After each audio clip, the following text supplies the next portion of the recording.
Congrats, Mami. Ang susunod na gagawaran ng Special Appreciation Award ay ang host na nagpamalas ng dedikasyon mula pa Yung madaliin si Trina! Overtime. 2009. Ba't kayo ganyan? Nananatili siyang isa sa mga haligi ng programa. The program thanks you for always stepping up when the moment calls for it. And this Special Appreciation Award goes to Vong Navarro. Wow! Yeah! Oh, hindi makapag-react. Hindi naintindihan yung English. English kasi sabi. Oh, ano daw, para sa to award? Appreciation. Uy, share ka!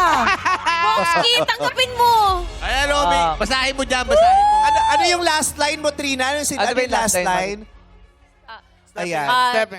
Thanks. Ano yan? For The always- program thanks you for always stepping up when the moment calls for it. Oh. Naiyak ako! Nakakaiyak, Ay, Bong. iniisip niya pa rin kung ano yun. Ano ba yun?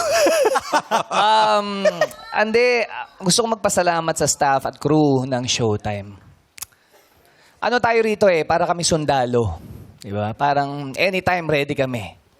Kahit saan kami ng abutan, nasa bahay, sa labas.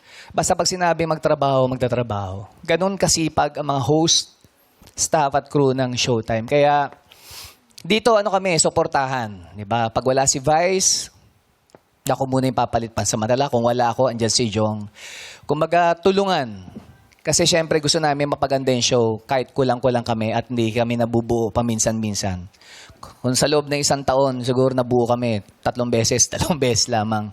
Pero sinisiguro namin sa inyo na kahit kulang-kulang kami, binibigyan pa rin namin kayo ng magandang show.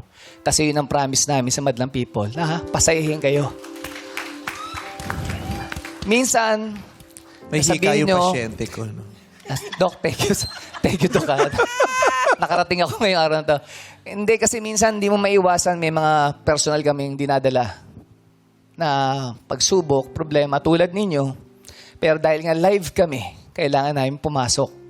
Dahil yun yung obligasyon namin na patawanin kayo at makalimutan nyo yung problema nyo na kahit kami din ay merong pinagdadaan ng personal.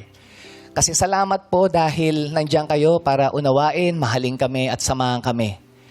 Kaya hindi magbabago yon. Dahil gagawin pa namin ang obligasyon namin. Hanggat nandiyan, nagmamahal kayo, hindi titigil ang It's Showtime para pasahin kayo. Kaya, Madlang People, mahal na mahal namin kayo.